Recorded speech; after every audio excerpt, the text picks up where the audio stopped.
रूस ने 2 शर्तें रखी है और कहा है कि ये 2 शर्तें मान जाओ, ये युद्ध खत्म हो जाएगा और उसी वक्त खत्म हो जाएगा जब तुम इस शर्त के लिए हाँ कह दोगे। जानेंगे आखिर वैसी कौन सी 2 शर्तें हैं। तो वहीं दूसरी तरफ पीएम मोदी के तीसरे कार्यकाल की शुरुआत के साथ ही मूडी ने अब एक बहुत बड़ी घोषणा कर दी है। जानेंगे किस तरीके से मूडी की इस घोषणा ने भारत आने वाले सालों में क्या करने वाला है, इस चीज को सामने रख दिया है। तो वहीं दूसरी तरफ G7 में पीएम मोदी यूं ही नहीं गए हैं। ये एक बड़ा स्टेप है जो चाइना के खिलाफ है। जियोपॉलिटिक्स में बहुत कुछ चल रहा है। हमेशा की तरह CIS न्यूज नेटवर्क के इस एपिसोड में जानने को मिलेगा बहुत कुछ। आइए जानते हैं इन खबरों को विस्तार से। रूस और यूक्रेन के युद्ध का ना अब ये तीसरा साल होने लगा है और तीसरे साल में भी अभी तक ये युद्ध चल ही रहा है। कहा तो ये जा रहा है कि कहीं इस युद्ध में नाटो न शामिल हो जाए, एक बार फिर से ये आगे न बढ़ जाए। पर अब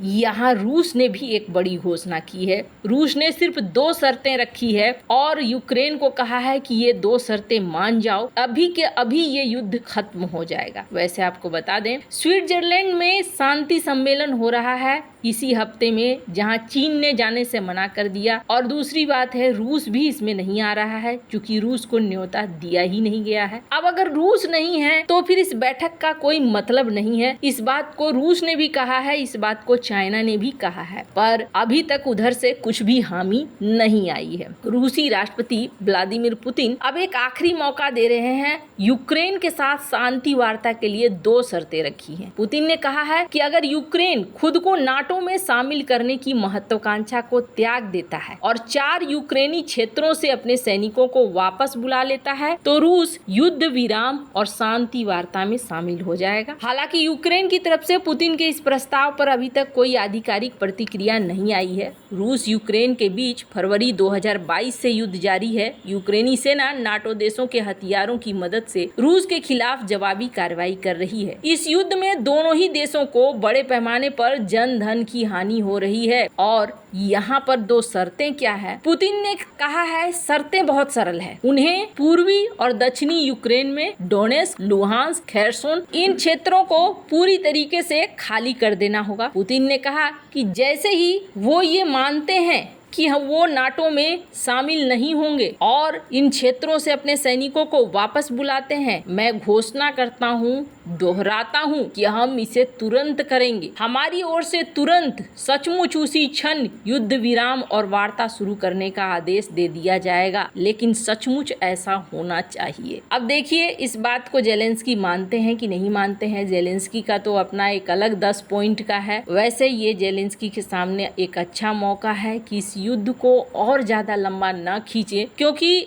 आप बहुत ज्यादा शक्तिशाली नहीं है। किसी और पर निर्भर होकर किसी युद्ध को लंबा खींचना मतलब अपने ही लोगों के लिए परेशानी खड़ी करना, वो नहीं होना चाहिए। कोई भी चीज आन में कान कटाने वाली बात नहीं होनी चाहिए। खैर, जहां एक तरफ रूस और यूक्रेन में ये सब कुछ चल रहा है तो वहीं दूसरी तरफ पीएम मोदी G7 की मीटिंग में गए हैं, यूं ही नहीं गए हैं। यहाँ पर एक बहुत बड़ा मायने भी है और इस बार का जो G7 मीटिंग है ना, ये भारत के लिए एक बड़ा अवसर खोल रहा है। क्योंकि यहाँ पर हमने आपको पहले भी बताया था कि इस G7 की मीटिंग में बहुत जोरदार तरीके से बात होने वाली है चाइना का विकल्प के रूप में, और भारत यहाँ पर अपने आप को पेश करने वाला है कि आप हमारे देश में FDI कीजिए। यूरोपीय यूनियन, अफ्रीकी यूनियन, इन सबको पहले ही भारत FDI के लिए प्रस्ताव दे चुका है। फॉरेन इन्वेस्टमेंट चाहता है भारत, और इस मीटिंग में भी भारत अपने आप को इसी तरीके से पेश करेगा।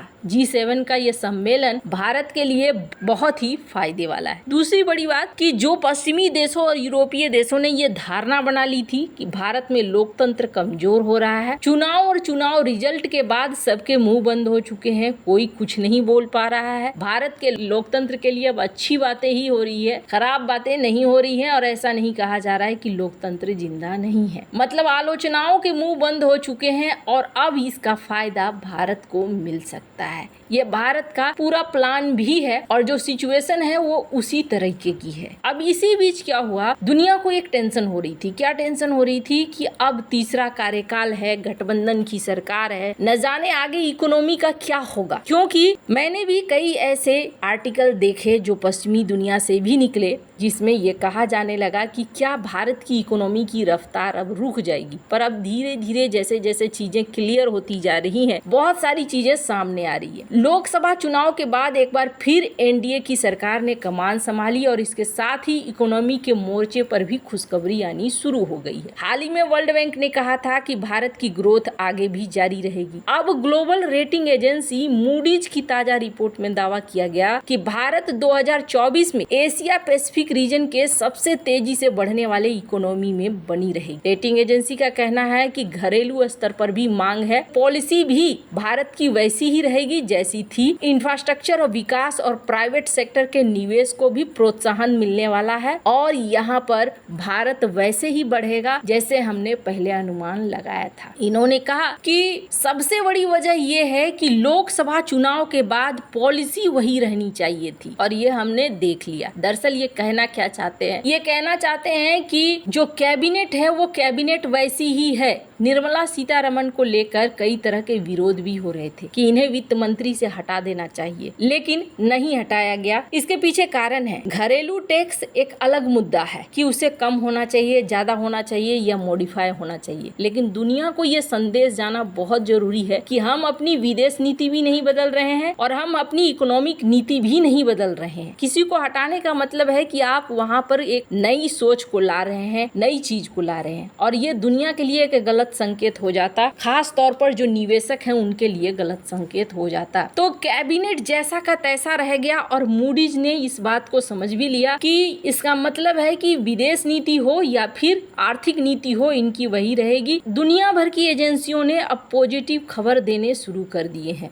इसका क्या फायदा होगा? इसका फायदा होगा कि निवेश जो हाल ही में चुनाव की अनिश्चितता की वजह से निकाले गए हैं उनको वापस आने के चांस बढ़ेंगे, नए निवेश आएंगे। स्क्रीन पर एक आर्टिकल देखिए, मई महीने में भारत ने एक्सपोर्ट में ग्रोथ की है 9% की, $38 बिलियन का मई महीने में अकेले को सामान बेचा है। मतलब भारत अपनी इकोनॉमिक स्थिति को मजबूत करता जा रहा है। आपको बता दें, कहा जा रहा है कि 2025 और 2027 इसमें भारत बड़ी छलांग लगाने वाला है। 2025 में जापान से आगे निकल जाएगा और 2027 में जर्मनी से आगे निकल जाएगा। उसी रेट के हिसाब से बढ़ रहा है। कुल मिलाकर ये कहें कि अभी तक जिस तरीके से चीजें चल रही है वैसे में भारत की इकोनॉमी के लिए ये सबसे बेहतरीन खबर आ रही है। वैसे आपको क्या लगता है, इन सब मामले में आपकी क्या राय है? कमेंट कर जरूर बताएं। जल्द मिलते हैं अगले वीडियो में नई खबर के साथ।